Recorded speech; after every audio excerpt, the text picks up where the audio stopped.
Hello, my name is LePage, and my Bible did not make it into the bulletin. No? Hello? Okay. Better? Yes. Okay. LePage. I've been a member of this church for over 20 years. But since 2004, when I was ordained in this church, I've been working on Sundays a lot of the time. And so it is really a pleasure to be here again, and I'll be here at least for a few months. Who knows whether or not I get a job, I could be here a lot longer.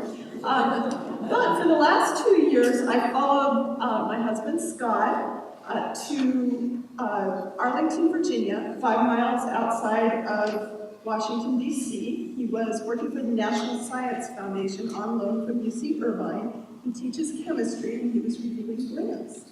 So, what an interesting time it was for me to live 5 miles from our nation's capital. So, in our little apartment, I had at the ready my clergy collar, which I only use for rallies. My Metro card, my fat Sharpie pen, and a big stack of poster board. Poster board is hard to find in the DC area recently. I could go to as many marches and rallies as I wanted, and I promised Scott I'd try not to get arrested. And in fact, I did not. The whole arrest thing is a well-oiled machine with the Capitol Police, and as long as you're not anywhere near anyone doing anything violent, it's your choice whether you want to be arrested. Kind of weird. Well, was it just me, or in witnessing the political events of the last year or so, did some of you also feel like you had been kicked in the stomach? Yes. Yes. Yeah, it's been quite the emotional roller coaster.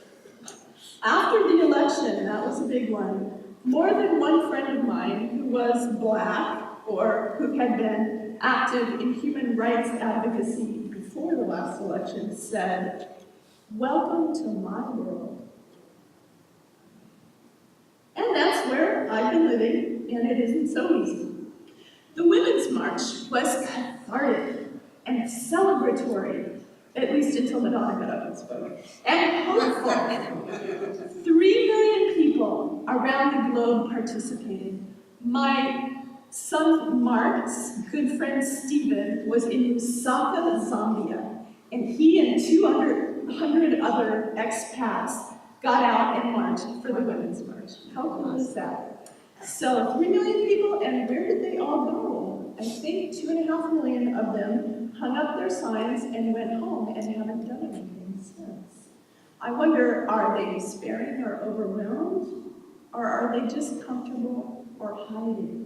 Well, I do not want to be any of those things. I want to be inspired. I want to be so on fire with God's Spirit that I am compelled to keep acting for love and justice for the long haul, because that's what it's going to take for those things. So, let's gather inspiration. Let's hoard it. Let's seek it out, because we're going to need it. Starting with our scripture reading. Shortly before Moses floated down the Nile in his baby basket, this passage from Exodus happened, and it documents the first nonviolent resistors in history, Shiphrah and Puah, the Hebrew midwives. Shiphrah and Puah refused to kill the babies that they helped birth, and that might sound like kind of a low bar to you. Yeah. But their own lives were at stake. And just imagine what history would be like if every person who was ordered to do something immoral refused to do it. Think about the prison guards and police people in our country, many of whom are people of honor forced into really nasty situations. Think of soldiers in every time and place who face the same issues. Shifra and Pua inspire me to stand up for what's right, and they remind me to do it with respect and even with gentleness. They stood before this all-powerful ruler and they said, "Oops, I guess we got there a little too late." In doing that, they didn't confront Pharaoh. They didn't put his back up. They gave him a chance to save face and to call the whole thing off. Never mind. Of course, Pharaoh did not call the whole thing off, and that's why Moses rose up. But now Pharaoh was forced to send his own men to slaughter babies. And I remember what that did to his approval ratings. So we can be like Shifra and Pua. We can speak winsomely for the economic benefits, that works in Irvine, right? For the economic benefits of cities becoming green. We can have respectful conversations with every local police department about how they handle the mentally ill, immigrants, and Black teens who enter their own homes and get reported by their bigoted neighbors because pulling a gun, as happened in UC Irvine faculty housing, is not the answer. It's not just in Charlottesville, it's here. Making the powers that be the enemy is counterproductive.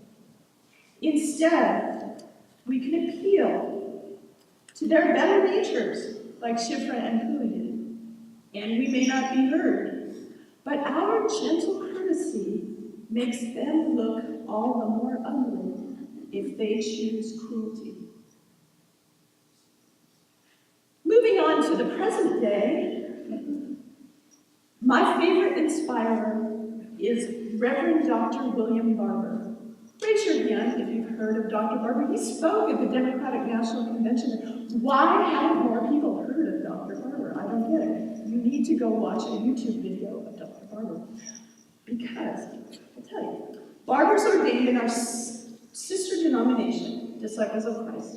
He's been crisscrossing North Carolina for years now as the head of the NAACP there, and he started a fusion coalition, he calls it, where all the human rights groups are working together. The Planned Parenthood staffer is speaking up for racial justice. The Black Lives Matter activist is speaking up for reproductive freedom. Intersectionality is for wimps. We need unity. We need to work together. So these people, led by Barber, showed up at the Capitol building in Raleigh, North Carolina, and got arrested. And then they did it again, and got arrested. They decided to do it every Monday, and they got arrested every Monday. Can't do that in DC, they escalate the penalties. Every Monday for a year, they had Moral Mondays. The Fusion Coalition showed up and got hauled off to jail. I guess they were released by the next day anyways. And I want you to know that Reverend Barber organized all this despite a severe disability that leaves him barely able to walk. He went to jail every week despite this disability. Barber likes to say, it's not about left and right, it's about right and wrong. And that man can preach, and that's why we need to listen to him on YouTube. So, another inspirer of mine was kind of a surprise. Marianne Williamson, do you know her? Kind of new thought, new agey, you can think yourself into a better life, and that stuff really works for some people. I'm a little, But this past February, on a lark, she was doing this huge conference called Sister Giant, and it was 5 miles from my house in Alexandria, DC. So I went, and I thought, okay, I'm going to get a bunch of new thought spirituality and a little politics. Well, it turned out to be Activism 101. 2,000 women and a few men who might have shown up to learn how to be enlightened, healthy and wealthy and happy and those new agey things. Instead, got cutting-edge speakers on voter suppression, immigrants' rights, or lack thereof, mass incarceration, food justice, a host of other really challenging topics. And Marianne's favorite line was, slavery didn't get abolished because of people who didn't like slavery. Slavery got abolished because of abolitionists who did something about it. And that really stuck with me. And throughout this who's who of amazing activist speakers, Marianne repeatedly asked these people in the audience, what are you going to do for justice? Figure it out before you leave here this weekend.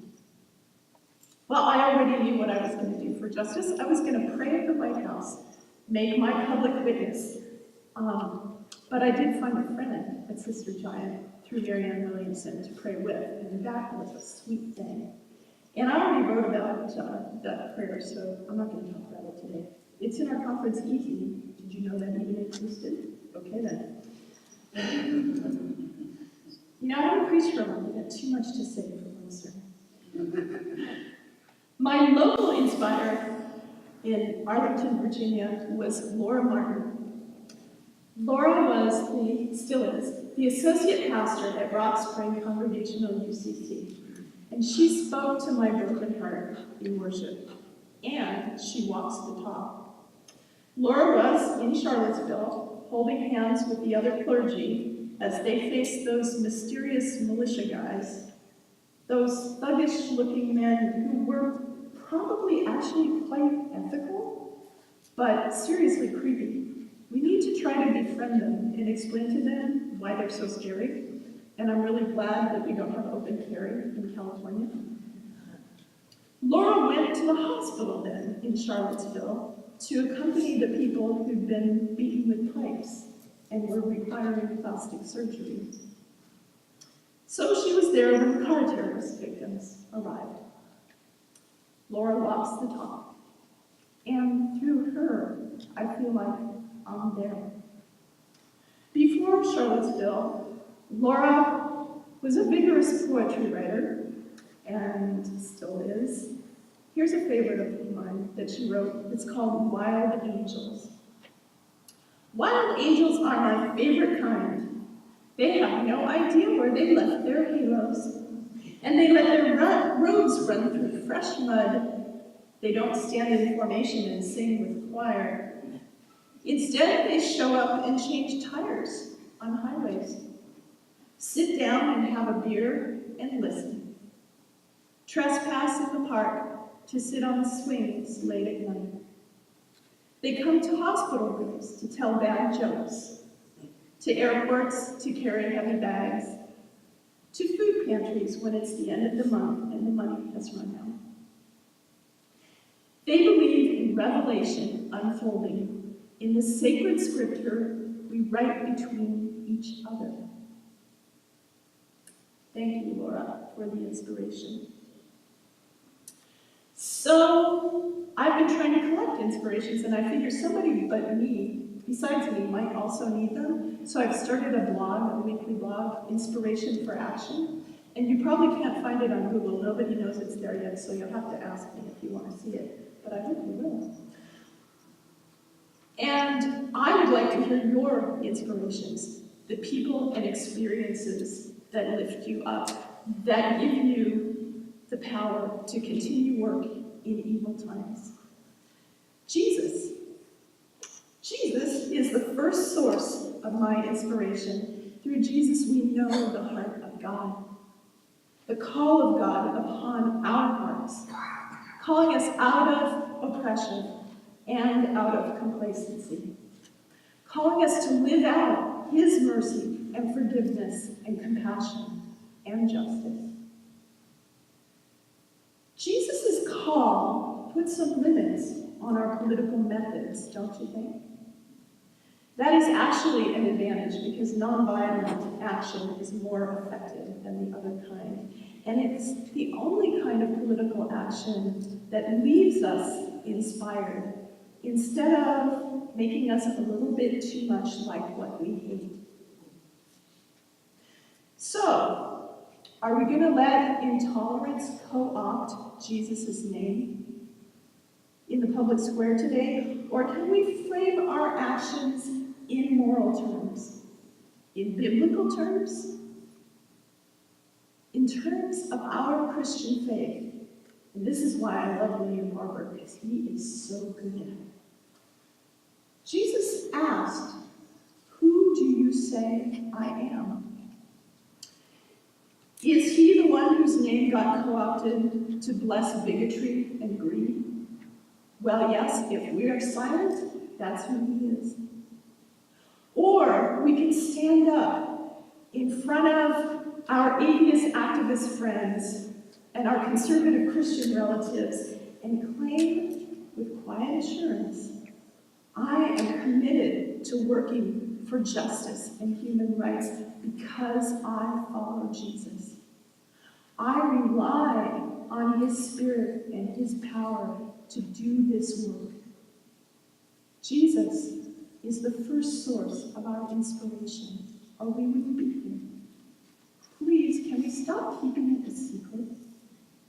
It was a secret in Matthew's reading, but only until Palm Sunday. It's not a secret anymore. So, my purpose in speaking to you today is to inspire you to action. In the face of great evil, it's bad, folks, and it's not getting better anytime soon. In addition to my blog, I also have a weekly phone call going on with a few activist friends in which we share what have we learned and done in the previous week for justice, and what do we plan to do in the coming week. We bookend that discussion with the weekly inspirations.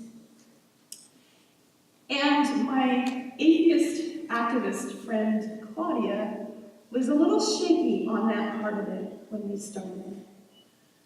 I think she might have had religion used against her at one time or another.